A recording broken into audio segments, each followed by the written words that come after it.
नमस्कार दोस्तों।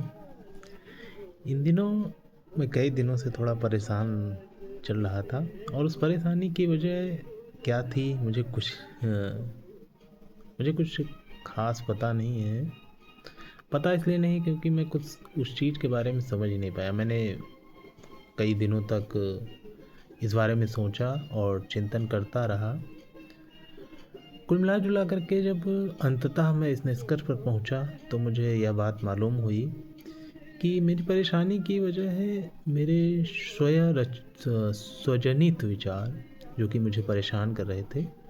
उन विचारों की तरंगता, तरलता और निरंतरता को जब मैंने जानने का प्रयास किया तो मुझे इस बात की अनुभूति हुई कि जो मेरे अंतर्मन में जो विचार उठ रहे थे उन विचारों का उद्देश्य अर्थहीन था। वो बस मुझे परेशान करने के लिए उठ रहे थे। इसका एक कारण यह था कि मैं जब भी कहीं टिकता तो अचानक विचार आते और इतनी तीव्रता के साथ आते कि मैं व्यथित हो उठता। मैं क्या चाहता हूँ, क्या करना चाहता हूँ, मेरा उद्देश्य क्या है, मेरा जीवन कैसा चल रहा है, मैंने अतीत में कौन सी गलतियाँ की, मैं आज क्या कर रहा हूँ, इससे मेरा आने वाला भविष्य कैसा होगा। इन सब बातों का जो जमावड़ा होता था वो अचानक से एक विचार के समुद्र में जैसे ज्वार उठता है, कुछ वैसा ही होता था। और विचारों का ज्वार जब अंतर मन में उठता है तो मन की जो मनोदशा होती है वो इतनी ज़्यादा व्यथित हो जाती है कि आप उन भावों को व्यक्त शायद शब्दों में ना कर पाएँ।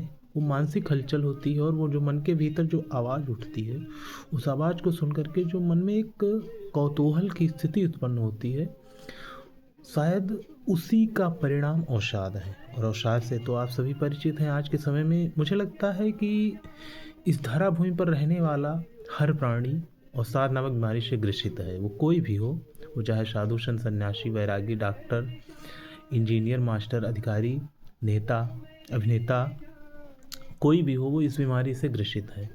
अभी तो मैं किसी संत शिरोमणि या ऋषि मुनि या आध्यात्मिक गहराई में उतरे हुए प्राणी की बात नहीं कर रहा हूँ। इस धरा में पूर्व हमारा जिनसे सामना होता है, मैं उन प्राणियों की बात कर रहा हूँ। मुझे लगता है हमने आज तक जितने प्राणियों को देखा है, वो चाहे मीडिया पर देखा हो या सोशल मीडिया पर देखा हो या फिर अपने आसपास के परिवेश में देखा हो, उन सभी प्राणियों में हमें कहीं न कहीं अवसाद दिखाई देता है। घर से लेकर के आप दफ्तर में देखेंगे या राजनीतिक पटल पर देखेंगे या आध्यात्मिक पटल पर भी जो आज के साधु संत हैं, उनके अंदर आप आवेश तो देखते होंगे और ये आवेश की उपज कहीं न कहीं अवसाद से ही होती है। क्रोध जो मनुष्य के अंदर उपजता है, अगर आप उसकी गहराई में जाएँगे तो उसकी गहराई में कहीं न कहीं व्यक्ति का अवसाद होता है और अवसाद आपके विचारों के उथल-पुथल के कारण आता है। जब आपको लगता है कि आप ये चीज़ प्राप्त कर सकते हैं और आप प्राप्त नहीं कर पाते, उसकी कोई भी वजह रहे हो। और जहाँ तक ये भी होता है कि ज़रूरी नहीं कि सारी चीज़ें आप ही के लिए हों। कुछ चीज़ें हमारे लिए होती नहीं हैं, हमारे अंदर एक इच्छा उठती है कि मुझे ये मिलना चाहिए, लेकिन जब आप उस चीज़ के बारे में गहराई से चिंतन मनन करते हैं, तब आपको ये एहसास हो जाता है कि वो चीज़ वास्तव में आपके लिए है नहीं जिसके लिए आप परेशान थे। तो कई दिनों तक यह सिलसिला चलता रहा और मैं परेशान भी रहा। मैंने इस बारे में काफ़ी ज़्यादा रिसर्च की, कई किताबें पढ़ी, कई विचारकों को सुना, कई संतों को सुना, कई दार्शनिकों को पढ़ा। अंततः इस निष्कर्ष पर पहुँचा कि जो हमारे भीतर आवाज़ें उठती हैं, उन आवाज़ों को एक श्रोता की भांति सुनना है। उनसे खुद को तादाद में नहीं करना है, यानी उन विचारों से खुद को जोड़ नहीं लेना है, उन्हें बस देखना है। जब आप किसी चीज़ को देखते हैं तब आप उससे अलग हो जाते हैं और जब आप अलग हो जाते हैं तो उससे जो आपका लगाव रहता है वो धीरे-धीरे कम हो जाता है और जब लगाव कम हो जाएगा तो आपकी पीड़ा भी धीरे-धीरे कम हो जाएगी। तो आपके भीतर जो आवाज़ें उठती हैं, उनको आप देखिए, क्या वो आवाज़ आपके लिए उपयोगी है? क्या आपको सही दिशा दे पा रही है? क्या उस आवाज़ से आपका भविष्य बेहतर होने वाला है? यदि जवाब हाँ में आता है तब आप उस आवाज़ को सुनिए और हो सके तो उस आवाज़ से जो आपके विचार निकल कर के आ रहे हैं, उन विचारों को परिणित होने दीजिए और उनसे जो विचारों से जो आपको प्रेरणा मिले, वो प्रेरणा पा कर के आप अपने भविष्य को बेहतर बनाइए। तो अगर आप ये चीज़ें अपने जीवन में अपनाते हैं तो अवश्य आप सफल होंगे। इसकी मैं पूर्णतः गारंटी ले सकता हूँ। चूँकि गारंटी एक इंग्लिश शब्द है, जिम्मेवारी ले सकता हूँ। तो ज़रूरी नहीं, आजकल तो आप जानते हैं कि अंग्रेजी और हिंदी शब्दों का किस तरीके से मिला करके आम बोलचाल भाषा में प्रयोग किया जाता है, परंतु मैं हिंदी भाषी हूँ, हिंदी प्रेमी हूँ। मुझे आदतन हिंदी बोलने की ही आदत है। मैं अंग्रेजी शब्द का उतना ज़्यादा प्रयोग ना तो करता हूँ ना पसंद करता हूँ, और मुझे लगता है कि जब मैं अपनी भाषा में अपनी बात को अच्छे तरीके से रख सकता हूँ तो क्यों किसी दूसरी भाषा में मुझे ये बिल्कुल नहीं पसंद कि आप किसी दूसरी भाषा की आलोचना करें। नहीं, भाषाएं सभी श्रेष्ठ हैं, बशर्ते आपको जो भाषा पसंद हो, आपके जानने वाले लोगों को जो भाषा सहज लगे उस भाषा में आप अपने भावों को प्रकट करिए। भाषा कोई बुरी नहीं होती है, भाषा सभी श्रेष्ठ हैं। बस आपके लिए जो उपयोगी भाषा हो उस भाषा का प्रयोग करिए।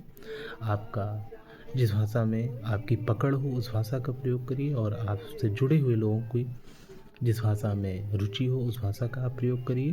भाषा कोई भी हो, बस वो हमारा भविष्य बेहतर करने वाली हो। बस भाषा सभी श्रेष्ठ हैं, इस बात का विशेष ध्यान रखिएगा। कभी किसी की आलोचना करने से आप सफल नहीं हो जाएंगे। होता क्या है कि हम दूसरे की आलोचना करने में बड़ा सहज होते हैं, और इसका एक कारण होता है कि हम जब किसी की आलोचना करते हैं तो जो अपने से जो अपनी कमियां हैं उनको छुपाने का भी कार्य करते हैं। तो अपनी कमियां छुपाइए नहीं, अपनी कमियां गिनाइए, अपनी कमियों पर काम कीजिए, उन कमियों को दूर कीजिए और अपना एक बेहतर जीवन जिए।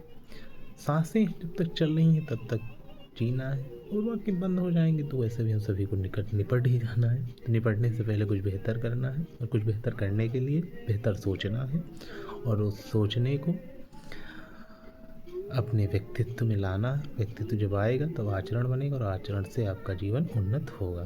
तो इसी के साथ मैं अपनी बात को समाप्त करता हूँ, और आशा करता हूँ कि आप सभी लोग स्वस्थ होंगे, मस्त होंगे, प्रसन्न होंगे और जीवन में बेहतर करेंगे। अगर नहीं कर रहे होंगे तो करने का प्रयास करेंगे, और जब प्रयास करेंगे तो सफलता आपको मिलनी निश्चित है। और सफलता कोई ये नहीं कि आप महंगी गाड़ी, महंगा फ़ोन, महंगा घर लेंगे तभी सफल, ज़रूरी नहीं। मुझे लगता है कि हर खुश रहने वाला इंसान सफल है। वास्तव में व्यक्ति, वस्तु, संपत्ति, सत्ता की प्राप्ति क्यों करते हैं लोग? सुख के लिए। और जब आप सुख, वास्तव में सुख हमारा निजी स्वभाव है। अगर आप सुखी हैं तो इस जीवन में आप सफल हैं। सफलता की सबसे बड़ी निशानी हर व्यक्ति के चेहरे पर है मुस्कान प्यारी। मुस्कुराइए और मस्त हो जाइए, जीवन को अच्छे से जिए। धन्यवाद।